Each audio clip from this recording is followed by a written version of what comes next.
different video. I'm observing the young men in this world, the young men in this society, the United States in particular. I can't speak for other countries, but when I'm watching them, I'm observing their character, obviously the characteristics. And it's, I'm taking notes. I'm taking notes, but not as if I'm trying to learn something beneficial towards myself. No, I'm taking notes because I'm making the attempt to learn how to.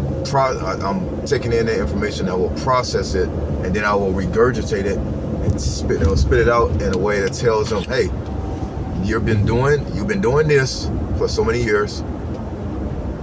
I, as an older man, likely 15, 20 years your senior, I think that you should go through life doing this.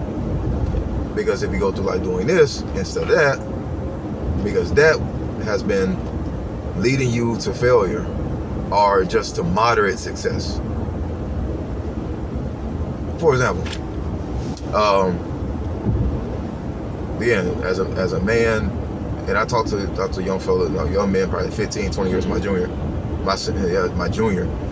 and when I talk to them, I observe them when they don't talk to me. I'll take it for like my nephew, or for example, because he's the closest young man to me that I know, aside from my son, that is. The closest young man of understanding, because he's 20 now. So when I'm talking to him, I'll observe, like, okay, he wants to go out and kind of sow his wild oats or so.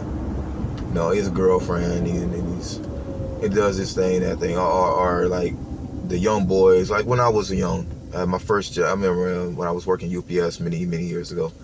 My first job was UPS. I was 17 and a half years old. I was a junior. It was after my junior year in high school. And I was getting those little beans. I was getting paycheck. I was getting beans for paychecks. My highest paycheck was $220. Because it's part-time work and the hours fluctuate. People who are in the know, they know. The hours fluctuate. So $220 was the highest paycheck, and I hit that every so often, probably like once a month or something. I don't know. And I try to put in overtime. And, of course, the peak holiday season was the best. Putting in gaudy amounts of overtime and trying to maximize your earnings potential. And when I look at it, is young men, they aren't maximizing what is truly of value. I'm gonna talk about Christopher. What are you talking about, Sola Scriptura? When I say they're not maximizing what's truly of value, that is, they're chasing after females. They're chasing after females and jewelry and video games instead of doing what didn't even come to me until my early 30s. I'll be honest. I didn't really have this epiphany until like my early 30s. You chase after what's actually valuable. I mean, looking at Maslow's hierarchy of needs, family relationships, you understand that you need money in order to survive in this society. You need, not according to Maslow's hierarchy, you need a spiritual foundation, a solid spiritual moral compass in order to guide you through life. And this wise, as a American of African descent, I ascribe to a firm, solid foundation and a belief in Yahweh.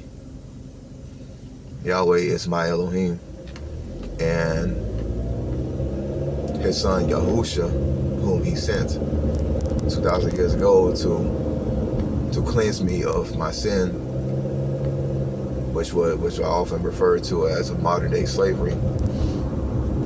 This type of slavery has been going on for the entire course of human history. So I ascribe to that, and I highly encourage everyone to do the same, to do likewise. So as I make this observation of these young men who are chasing after the wrong things in life, I say, you know what? I've been there, I've done that, and like I said in the previous part, is either I achieve moderate success, which ain't really success because it was a successful relationship with those women. The only true definition of a successful relationship is if you're still in it. So right now I'm batting, yeah. No, I see a fat donut because all those relationships in the past, no, I'm still not with them. Now those are old, those are in the past. Let the past be the past.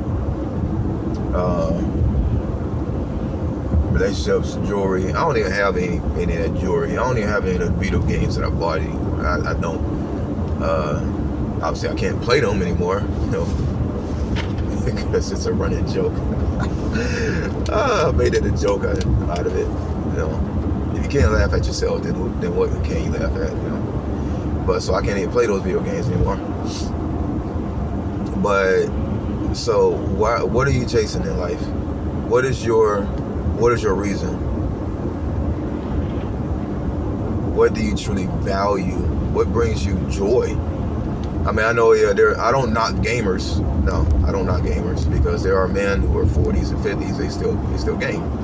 30s, 40s, 50s, they still know play games, video games, and they go out and buy these ginormous televisions, LED, UHD, HD, TV. I don't know what the acronym is, but I was in the Navy, and they buy these ginormous televisions just specifically for the games and entertaining people that come over to their homes. So I don't knock gamers, but what I do knock is those people who are chasing after the wrong things because they're ignorant. Just plain and simple, they're ignorant. And when we call them ignorant, it's not me calling them stupid. Look at the word ignorant does not mean stupid, even though a lot of people still get offended by it. Like 99% of people still get offended by it because they think I call them stupid. So they're ignorant because they just simply don't know something. They don't know something that's truly valuable in life, and they chasing after things that are not valuable. Get knowledge, get understanding is what King Solomon said. Get knowledge and understanding. How do you get knowledge and understanding, Christopher? From older people. Now, granted, wisdom, just being old and just having gray hair does not mean that you're wise. However, though, you go seek after those wise people who, majority of the time, are the older ones and might even have gray hair or so. Gray hair, the salt and pepper. Maybe in a friar tuck look for the men. But whatever it is, though, you got to get something that's going to truly help value you in this life. Pursue those goals. Pursue after the riches, the wealth, the treasure that he has laid forth in his kingdom. Pursue righteousness. Don't seek after one's own righteousness, because our own righteousness, like chasing after all the other trivial foolishness, it's going to leave us flat on our faces. Yes, there are those prominent rappers and musicians and celebrities. Yeah, they're like, oh man, they look like they're successful, So this person's a billionaire, and this person is doing this, and that person's a multimillionaire, and is self-made, and da. No, because at the end of the day, they're still gonna be miserable, like a Deion Sanders, like an Antoine Walker. They're gonna realize that, like an MC Hammer, they're gonna realize that money does not buy happiness. So you need to pursue those things that will bring more than just happiness. Will have that inward joy, inward feeling of joy. And once you do that, placing Messiah Yahusha as King first, prominent in our lives, and then just sitting back and observing all the blessings as they flow towards you. Fantastic. But still, go about and tell other people. Encourage the young folks. It's like the older women teach the younger women. That's biblical. Or as I would also say, the older men teach the younger men that, and tell them that there is so much more to life than just these simple things which are fleeting and will pass away. You gotta be aware of your surroundings. Not just looking around, okay, there's trees over there, there's cars over there, look at all the buildings and skyscrapers. And no, you gotta be aware of your spiritual surroundings and understanding who it is that's for you or who it is that's against you in this spiritual walk that we're in. We can't be putting so much junk in our bodies. Not just speaking on candy and sweets and processed foods and whatnot. No, we can't be putting so much junk in our bodies, and cigarettes and alcohol and all that. The junk on the television and the radio no. Be discerning.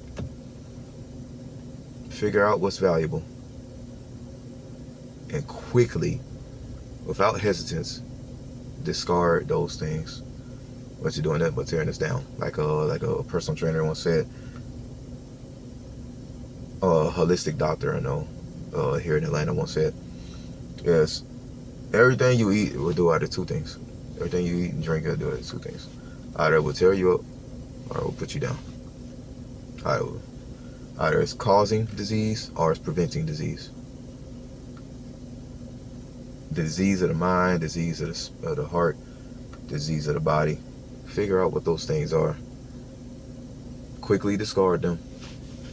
And hurry up and get to those things which will bring you true inner joy, peace, and stability in this dark world. Until next time.